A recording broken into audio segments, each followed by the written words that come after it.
Assalamualaikum warahmatullahi wabarakatuh. Apa kabar semuanya? Semoga kita semua selalu dalam lindungan Allah Subhanahu wa taala dan selalu sehat walafiat. Amin amin ya robbal alamin.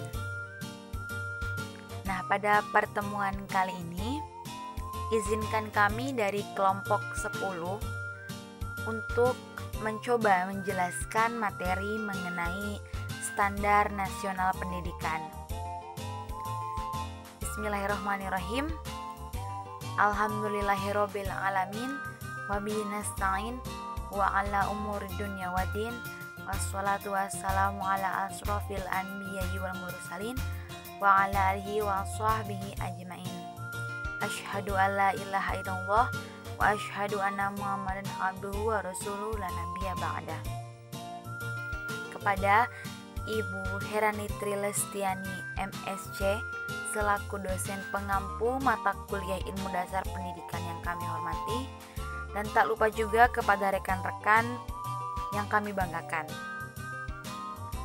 Nah, sebelum kita berdiskusi, perkenalkan, saya Adelina dengan nomor induk mahasiswa 19081050007 selaku moderator dan juga sekaligus pemateri. Dan ada dua rekan saya, yaitu ada Fahfurozi dengan nomor induk mahasiswa 19081050009 dan ada Hisyam Ahyani dengan nomor induk mahasiswa 19081050021. Kami bertiga akan mencoba menyampaikan materi dengan semampu kami, sebisa kami. Dan saya, Adelina, sebagai moderator akan memandu diskusi kali ini. Dalam diskusi kita kali ini terbagi dalam beberapa sesi. Yang pertama yaitu pembukaan, yang kedua penyajian materi, yang ketiga penambahan materi, yang keempat tanya jawab, dan yang kelima adalah penutup. Baiklah, untuk mempersingkat waktu, marilah kita buka diskusi pada pertemuan kali ini dengan bacaan basmalah. Bismillahirrahmanirrahim. Untuk sesi yang kedua yaitu penyajian materi, saya persilahkan kepada pemateri. Baiklah, sebelum kami menyampaikan materi lebih luas lagi, perlu diketahui oleh teman-teman semua bahwa pada pertemuan kali ini ada dua pokok pembahasan penting yang akan menjadi bahan diskusi kita kali ini, yaitu ada pengertian standar nasional pendidikan dan juga ada ruang lingkup standar nasional pendidikan. Nah, untuk mempersingkat waktu, kita bahas dulu yang pertama yaitu pengertian standar nasional pendidikan. Standar adalah kesepakatan-kesepakatan yang telah didokumentasikan yang di dalamnya terdiri antara lain mengenai spesifikasi teknis atau kriteria-kriteria yang akurat yang digunakan sebagai peraturan, petunjuk, atau definisi-definisi tertentu untuk menjamin suatu barang, produk, proses, atau jasa yang sesuai dengan yang telah ditentukan. Nah, atau mungkin bisa lebih kita simpulkan dari pengertian standarnya itu adalah kumpulan komponen yang dijadikan kriteria serta acuan dalam penyelenggaraan pendidikan dalam rangka mencapai tujuan pendidikan. Nah, selanjutnya itu ada alasan perlunya standarisasi bagi dunia pendidikan. Itu ada 3. Ada tuntutan politik, tuntutan globalisasi, dan juga tuntutan dari kemajuan. Apa sih masing-masing dari alasan tersebut, itu kan? Yang pertama itu standarisasi pendidikan nasional merupakan suatu tuntutan politik. Sebagai negara kesatuan, Republik Indonesia memerlukan ukuran untuk menilai sejauh mana warga negara Indonesia itu mempunyai misi yang sama, pengetahuan, dan keterampilan yang dapat mengembangkan negara kesatuan tersebut. Nah, kita selanjutkan ke tuntutan globalisasi. Di dalam kehidupan global terjadi persaingan yang semakin lama semakin tajam. Oleh sebab itu, setiap warga negara perlu mengangkat dirinya sendiri di dalam kehidupan yang penuh persaingan. Kehidupan yang penuh persaingan bukan berarti kehidupan yang penuh permusuhan, tetapi terus-menerus memperbaiki diri dengan meningkatkan kemampuan diri agar supaya tidak menjadi budak dari bangsa-bangsa lain. Kemudian terakhir, itu standarisasi pendidikan nasional merupakan tuntutan dari kemajuan atau progres ya. Setiap negara tidak menginginkan negaranya tertinggal dari bangsa-bangsa lain. Dan pasti menginginkan menjadi sebuah negara maju kan. Sama seperti kita kan, Indonesia negara berkembang pasti ingin seperti negara-negara lain seperti Jepang, Korea itu negara-negara maju, Singapura bisa dikatakan negara maju. Untuk menjadi negara maju tentunya diperlukan kualitas sumber daya manusia yang tinggi, yang bukan hanya menjadi konsumen dari produk-produk negara maju lainnya, tetapi juga dapat berpartisipasi di dalam meningkatkan mutu kehidupan manusia. Artinya kalau negara kita ingin menjadi negara maju, itu artinya kita tidak harus ya, maksud saya perlu sumber daya manusia yang tinggi. Jadi kita bukan hanya sebagai konsumen dari negara-negara maju, kita juga harus berpartisipasi. Artinya kita harus menjadi produsen sebagaimana mereka begitu.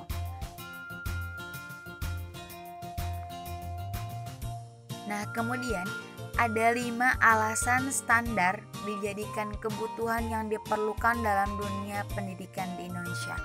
Yaitu ada Indonesia sebagai negara berkembang, kemudian yang kedua ada perlu suatu penilaian dari kinerja sistem pendidikan nasional, dan yang ketiga ada anggota masyarakat global, yang keempat ada fungsi standar nasional pendidikan itu sendiri, dan yang terakhir yaitu ada evaluasi belajar secara nasional. Kita bahas satu persatu ya. Yang pertama, Indonesia sebagai negara berkembang. Sebagai suatu negara berkembang, Indonesia tergolong negara yang masih miskin. Oleh sebab itu pula tidak mengherankan apabila tingkat pendidikannya belum mencapai sesuai yang diinginkan oleh masyarakat modern. Hal ini kita dapat lihat ya dalam alokasi dana pendidikan nasional maupun daerah. Banyak sekali sekolah-sekolah di daerah yang benar-benar kekurangan sarana prasarana, kekurangan pembiayaan, dan masih banyak lagi. Kita bisa lihat di negara kita masih banyak yang seperti itu. Kita lanjut. Yang kedua yaitu perlu suatu penilaian dari kinerja sistem pendidikan nasional. Nah, sebagai negara kesatuan, kita memerlukan suatu penilaian dari kinerja sistem pendidikan nasional. Sebagai suatu sistem, tentunya diperlukan suatu patokan atau ukuran sampai di mana sistem tersebut berhasil atau tidak. Kemudian yang ketiga ada anggota masyarakat global. Anggota masyarakat global itu kita sebagai anggota masyarakat global ya. Negara Indonesia berada di dalam pergaulan antar bangsa. Kualitas pendidikan merupakan indikator mutlak dalam persaingan internasional. Bagaimana tidak, orang-orang yang bersaing di luar sana itu adalah orang-orang yang berpendidikan, pastinya mereka mempunyai banyak pengalaman, banyak ilmu, banyak wawasan. Makanya kenapa di Indonesia itu perlu adanya standar nasional agar meningkatkan mutu juga ya, bisa dikatakan seperti itu.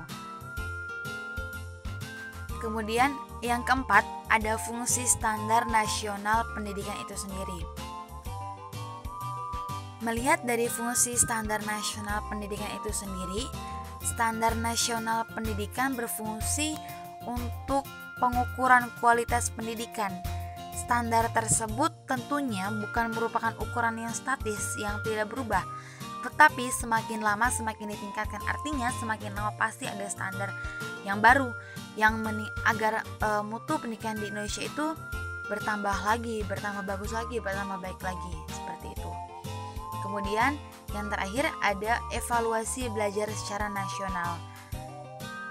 Fungsi standar nasional pendidikan adalah penyusunan strategi dan rencana pengembangan sesudah diperoleh dari data-data dari evaluasi belajar secara nasional seperti ujian nasional.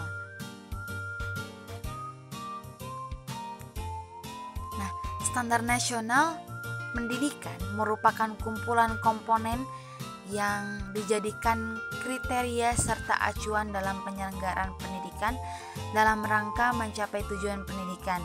Menurut Peraturan Pemerintah Nomor 19 Tahun 2005 Pasal 1 Ayat 1, yang dimaksud dengan standar nasional pendidikan adalah kriteria minimal tentang sistem pendidikan di seluruh wilayah hukum di Negara Kesatuan Republik Indonesia. Baik, kita lanjut ke pokok pembahasan yang kedua, yaitu ada ruang lingkup standar nasional pendidikan. Nah, pemerintah menetapkan 8 standar nasional pendidikan Indonesia melalui Peraturan Pemerintah Republik Indonesia Nomor 19 Tahun 2005 tentang Standar Nasional Pendidikan, kemudian berubah menjadi Peraturan Pemerintah Republik Indonesia Nomor 32 Tahun 2013 tentang perubahan atas Peraturan Pemerintah Nomor 19 Tahun 2005 tentang Standar Nasional Pendidikan, yang menjadi pedoman bagi pendidik dan tenaga kependidikan untuk mengembangkan kemampuan dan membentuk watak serta peradaban bangsa yang bermartabat dalam rangka mencerdaskan kehidupan bangsa. Nah, kita bahas standar nasional pendidikan. Yang pertama, ada standar kompetensi lulusan. Standar kompetensi lulusan adalah kriteria mengenai kualifikasi kemampuan lulusan yang mencakup sikap, pengetahuan, dan keterampilan. Menurut Peraturan Menteri Pendidikan dan Kebudayaan Republik Indonesia Nomor 20 Tahun 2016 tentang standar kompetensi kelulusan pendidikan dasar dan menengah, Pasal 1 Ayat 1 menjelaskan bahwa standar kompetensi lulusan pendidikan dasar dan menengah digunakan sebagai acuan utama pengembangan standar isi, standar proses, standar penilaian pendidikan, standar pendidik dan tenaga kependidikan, standar sarana dan prasarana, standar pengelolaan, dan standar pembiayaan. Nah, bisa disimpulkan bahwa standar kompetensi lulusan ini adalah wadahnya sebagai acuan utama pengembangan dari standar-standar yang lain. Standar kompetensi lulusan sebagaimana dimaksud pada ayat 1 meliputi yang pertama, kompetensi lulusan SD atau MI atau SDLB atau paket A. Kemudian yang kedua, kompetensi lulusan SMP, MTS, SMPLB, paket B. Dan yang ketiga, kompetensi lulusan SMA atau MA atau SMK atau MAK atau SMALB atau paket C. Standar kompetensi lulusan untuk satuan pendidikan dasar dan menengah digunakan sebagai pedoman penilaian dalam menentukan kelulusan peserta didik. Standar kompetensi lulusan tersebut meliputi standar kompetensi lulusan minimal satuan pendidikan dasar dan menengah, standar kompetensi lulusan minimal kelompok mata pelajaran, dan standar kompetensi lulusan minimal mata pelajaran. Nah, setiap lulusan satuan pendidikan dasar dan menengah memiliki kompetensi pada 3 dimensi, yaitu ada sikap, ada pengetahuan dan keterampilan.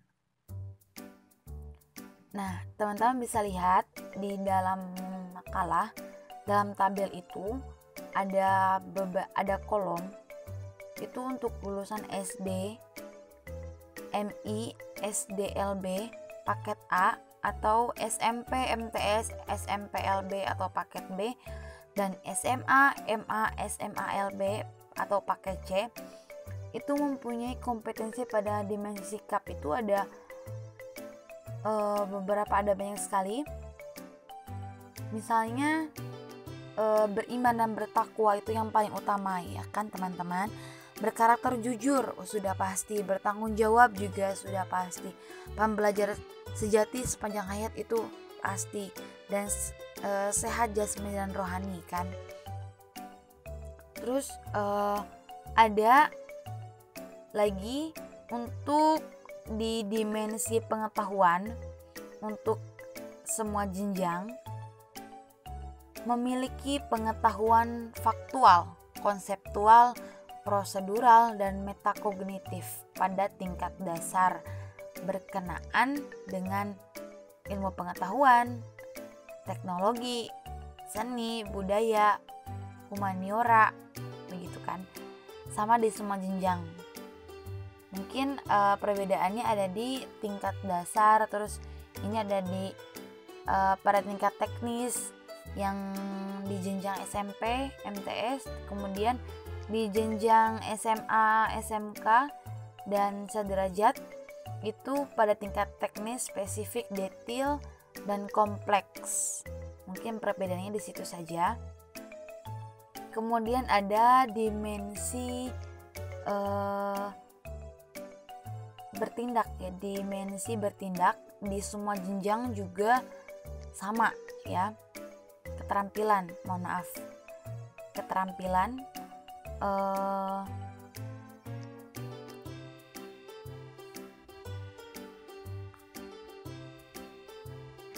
baik, di dimensi keterampilan ini di semua jenjang juga semuanya sama. Memiliki keterampilan berpikir dan bertindak kreatif, misalnya produktif, kritis, mandiri, itu sudah pasti kan. Kolaboratif, komunikatif melalui pendekatan ilmiah sesuai dengan tahap perkembangan masing-masing jenjang. Kemudian yang kedua ada standar isi. Menurut Permendikbud nomor 64 tahun 2013, standar isi adalah kriteria mengenai ruang lingkup materi dan tingkat kompetensi untuk mencapai kompetensi lulusan pada jenjang dan jenis pendidikan tertentu. Ruang lingkup materi dirumuskan berdasarkan kriteria muatan wajib yang ditetapkan sesuai ketentuan peraturan perundang-undangan, konsep keilmuan, dan karakteristik satuan pendidikan dan program pendidikan. Nah, standar isi ini mencakup lingkup materi minimal dan tingkat kompetensi minimal untuk mencapai kompetensi lulusan minimal pada jenjang dan jenis pendidikan tertentu.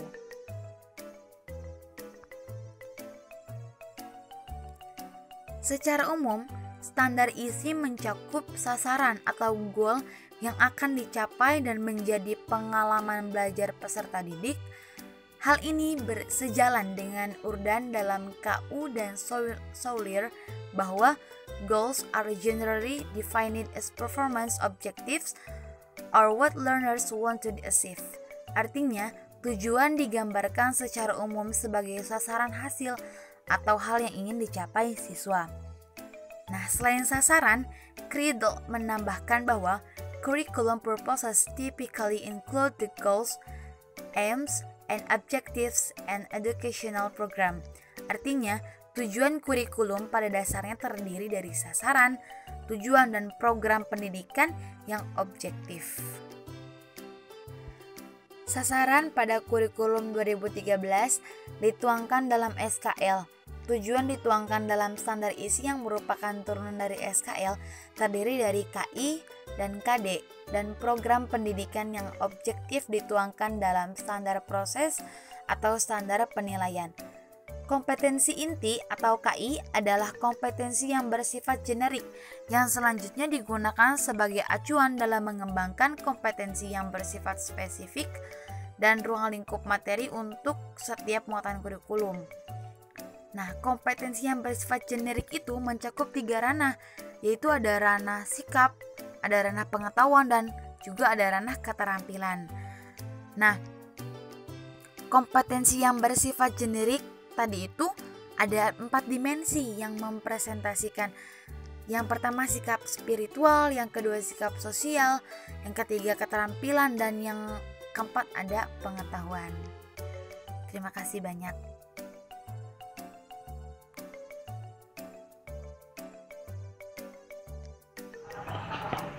Yang ketiga yaitu standar proses.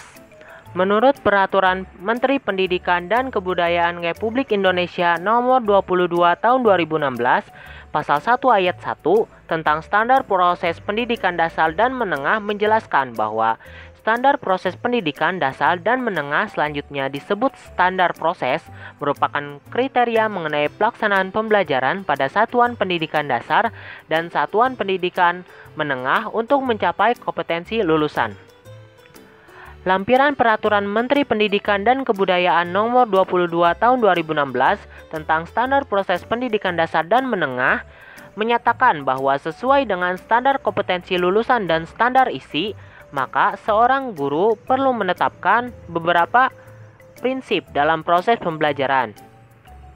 Antara lain, yang pertama, dari peserta didik diberitahu menuju peserta didik mencari tahu. Yang kedua, dari guru sebagai satu-satunya sumber belajar menjadi belajar berbasis aneka sumber belajar. Yang ketiga, dari pendekatan tekstual menuju proses sebagai penguatan penggunaan pendekatan ilmiah. Yang keempat, dari pembelajaran berbasis konten menuju pembelajaran berbasis kompetensi. Yang kelima, dari pembelajaran parsial menuju pembelajaran terpadu. Yang keenam, dari pembelajaran yang menekankan jawaban tunggal menuju pembelajaran dengan jawaban yang kebenarannya multidimensi. Yang ketujuh, dari pembelajaran verbalisme menuju keterampilan aplikatif. Yang kedelapan, peningkatan dan keseimbangan antara keterampilan fisikal dan keterampilan mental. Yang kesembilan, pembelajaran yang mengutamakan pembudayaan dan pemberdayaan peserta didik sebagai pembelajar sepanjang hayat. Yang kesepuluh, pembelajaran yang menerapkan nilai-nilai dengan memberi keteladanan, membangun kemauan, dan mengembangkan kreativitas peserta didik dalam proses pembelajaran. Yang ke-11, pembelajaran yang berlangsung di rumah, di sekolah, dan di masyarakat. Yang ke-12, pembelajaran yang menerapkan prinsip bahwa siapa saja adalah guru, siapa saja adalah siswa, dan di mana saja adalah kelas. Yang ke-13, pemanfaatan teknologi informasi dan komunikasi untuk meningkatkan efisiensi dan efektivitas pembelajaran. Dan yang terakhir, pengakuan atas perbedaan individual dan latar belakang budaya peserta didik.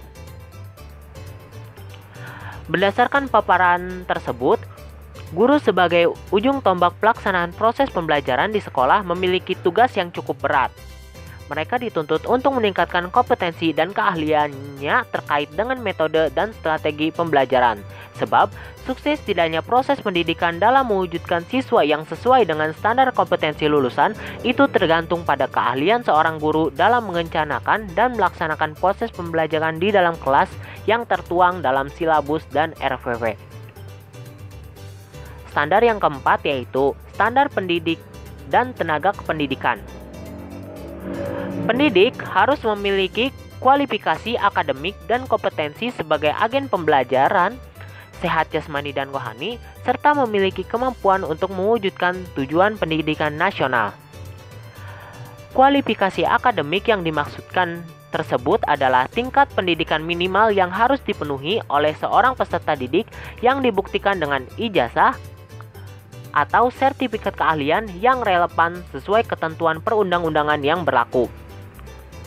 Berdasarkan Undang-Undang Nomor 14 Tahun 2005 tentang guru dan dosen, pada pasal 10 ayat 1 menyatakan bahwa kompetensi guru sebagaimana dimaksud dalam pasal 8 meliputi kompetensi pedagogik, kompetensi kepribadian, kompetensi sosial, dan kompetensi profesional yang diperoleh melalui pendidikan profesi. Standar kompetensi guru yang telah disebutkan apabila dijabarkan akan sebagai berikut. Yang pertama yaitu kompetensi pedagogik, yang di dalamnya mencakup yang pertama, menguasai karakteristik peserta didik dan aspek fisik, moral, sosial, kultural, emosional, dan intelektual. Yang kedua, menguasai teori belajar dan prinsip-prinsip pembelajaran yang mendidik. Yang ketiga, mengembangkan kurikulum yang terkait dengan bidang pengembangan yang diampu. Yang keempat, menyelenggarakan kegiatan pengembangan yang mendidik. Yang kelima, memanfaatkan teknologi informasi dan komunikasi untuk kepentingan penyelenggaraan kegiatan pengembangan yang mendidik.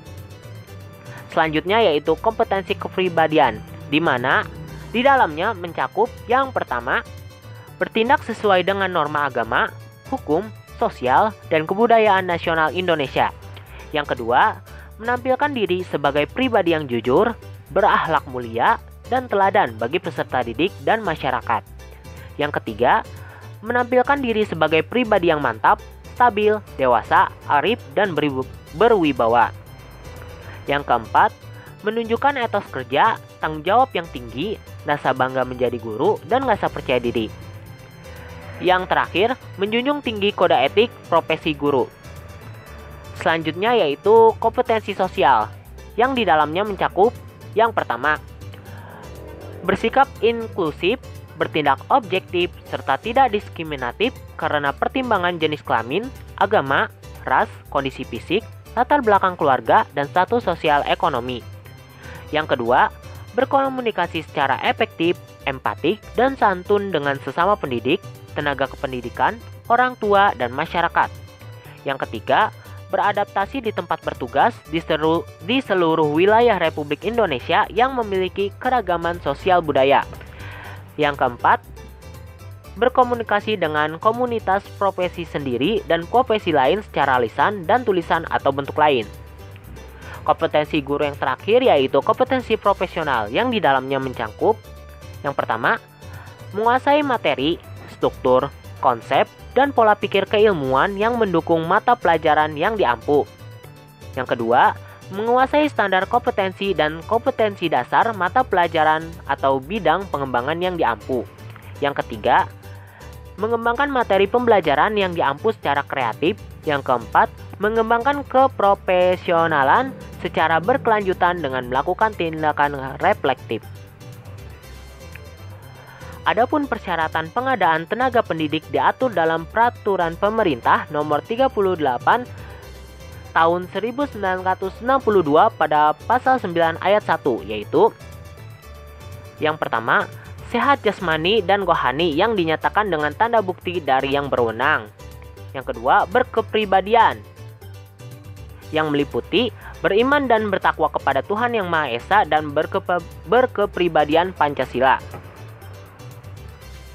Peraturan pemerintah tersebut menyebutkan bahwa setiap orang yang ingin menjadi guru atau tenaga pendidik harus memiliki kesehatan jasmani dan rohani. Sehat jasmani dapat dilihat dan dibuktikan dengan tidak pernah menderita penyakit kronis atau menular, tidak memiliki cacat, dan tidak memiliki kelainan mental. Selanjutnya yaitu standar yang kelima, yaitu standar sarana dan prasarana. Standar sarana dan prasarana pendidikan adalah standar nasional pendidikan yang berkaitan dengan kriteria minimal tentang ruang belajar, tempat berolahraga, tempat beribadah, perpustakaan, laboratorium, bengkel kerja, tempat bermain, tempat berkreasi dan berekreasi, serta sumber belajar lain yang diperlukan untuk menunjang proses pembelajaran, termasuk penggunaan teknologi informasi dan komunikasi. Berikut ini Peraturan Menteri Pendidikan Nasional Republik Indonesia yang berkaitan dengan standar sarana dan prasarana. Yang pertama yaitu Peraturan Menteri Pendidikan Nasional Republik Indonesia Nomor 24 Tahun 2007 tentang standar sarana dan prasarana untuk sekolah dasar menengah ibtidaiyah, sekolah dasar atau madrasah ibtidaiyah, lalu sekolah menengah pertama atau madrasah sanawiyah, dan sekolah menengah atas atau madrasah aliyah. Yang kedua, Peraturan Menteri Pendidikan Nasional Republik Indonesia Nomor 40 Tahun 2008 tentang standar sarana prasarana untuk sekolah menengah kejuruan dan madrasah aliyah kejuruan. Yang ketiga, Peraturan Menteri Pendidikan Nasional Republik Indonesia Nomor 33 Tahun 2008 tentang standar sarana prasarana untuk sekolah luar biasa.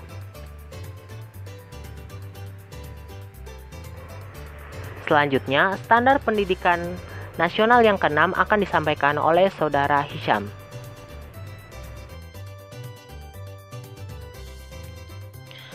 Baik, standar nasional pendidikan yang keenam yaitu standar pengelolaan pendidikan. Standar pengelolaan adalah standar nasional pendidikan yang berkaitan dengan perencanaan, pelaksanaan, dan pengawasan kegiatan pendidikan pada tingkat satuan pendidikan, kabupaten atau kota, provinsi atau nasional agar tercapai efisiensi dan efektivitas penyelenggaraan pendidikan, yakni terwujudnya berbagai sarana dan peralatan sebagai penunjang pelaksanaan pendidikan dan pembelajaran sehingga mempercepat proses pencapaian tujuan pendidikan. Standar pengelolaan terdiri dari 3 bagian, yakni standar pengelolaan oleh satuan pendidikan, standar pengelolaan oleh pemerintah daerah, dan standar pengelolaan oleh pemerintah. Yang pertama, standar pengelolaan oleh satuan pendidikan. Itu menerapkan manajemen berbasis sekolah seperti kemandirian, kemitraan, partisipasi, keterbukaan, dan akuntabilitas untuk satuan pendidikan pada jenjang pendidikan dasar dan menengah.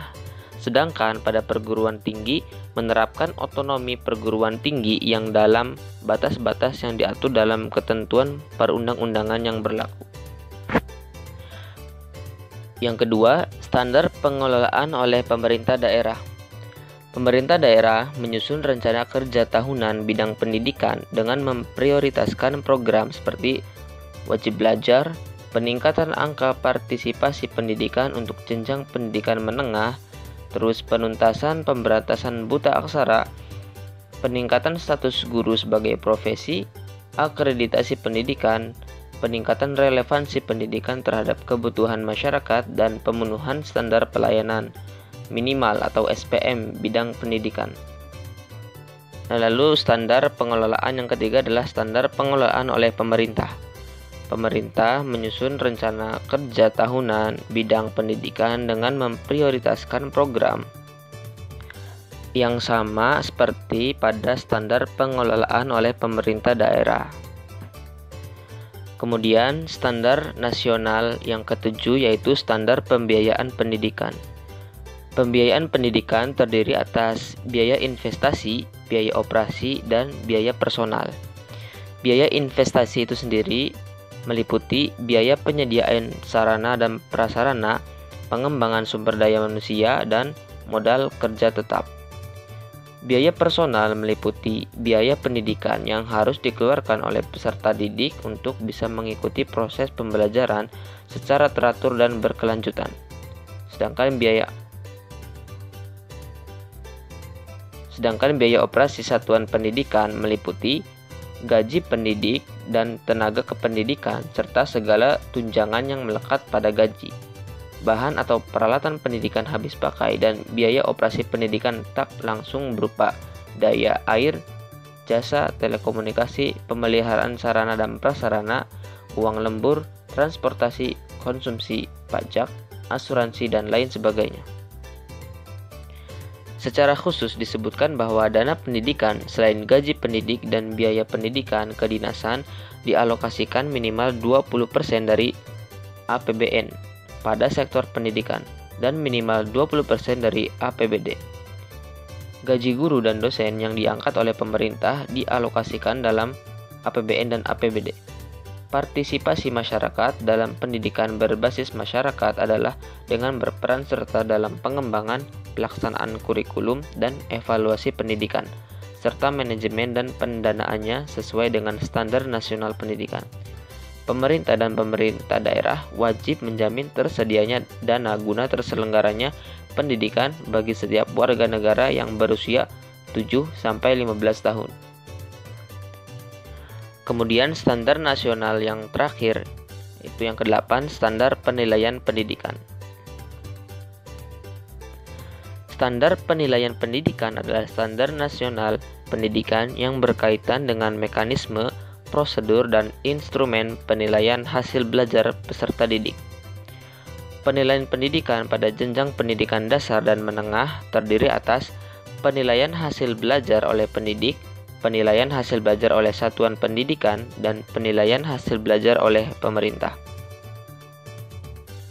Sedangkan penilaian pendidikan pada jenjang pendidikan tinggi terdiri atas penilaian hasil belajar oleh pendidik dan penilaian hasil belajar oleh satuan pendidikan tinggi. Adapun mekanisme penilaian peserta adalah sebagai berikut. Pertama, penilaian aspek sikap dilakukan melalui observasi atau pengamatan dan teknik penilaian lain yang relevan, dan pelaporannya menjadi tanggung jawab wali kelas atau guru kelas. Yang kedua, penilaian aspek pengetahuan dilakukan melalui tes tertulis, tes lisan, dan penugasan sesuai dengan kompetensi yang dinilai. Dan yang terakhir, penilaian keterampilan dilakukan melalui praktik, produk, proyek, portofolio, dan atau teknik lain sesuai dengan kompetensi yang dinilaikan. Sesi selanjutnya yaitu sesi penutupan. Kami dari kelompok 10 mengucapkan banyak terima kasih karena sudah mengikuti diskusi ini dengan baik, sehingga diskusi ini berjalan dengan lancar, alhamdulillah. Dan kami dari kelompok 10 mengucapkan mohon maaf yang sebesar-besarnya apabila dalam diskusi tadi kami banyak sekali kekurangan, dan apabila ada salah-salah kata mohon dimaafkan dan dimaklumi. Dan jangan lupa tetap di rumah dan jaga kesehatan. Wassalamualaikum warahmatullahi wabarakatuh.